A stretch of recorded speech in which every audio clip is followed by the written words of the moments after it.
আমার বিয়ের 7 দিন পর যখন আমার স্বামী সমুদ্রে যাওয়ার প্ল্যান করছিল, তখন আমার কাকি শাশুড়ি এসে বললেন, নতুন বউকে নিয়ে সমুদ্রে যাবি? তোর কি মাথা খারাপ?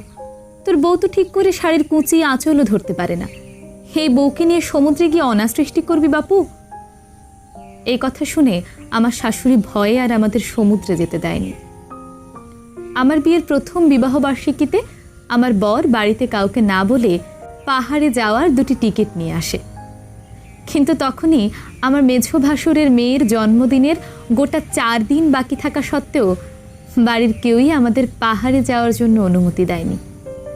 সেদিনও আমাদের পাহাড়ে যাওয়ার প্ল্যানটা ক্যান্সেল হয়ে যায় সংসারের বাকি সবার অনুমতির ভিত্তিতে।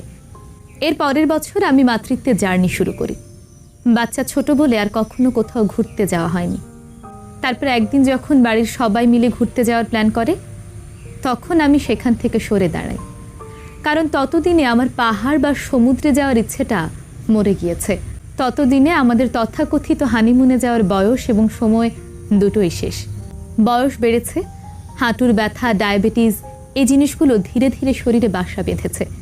তখন পাহাড় আর সমুদ্র আমাকে হাতছানি দিয়ে আর ডাকে না। এই যে গল্পটা শুনলেন, কি মনে হচ্ছে এখন আর এসব হয় না? হয়।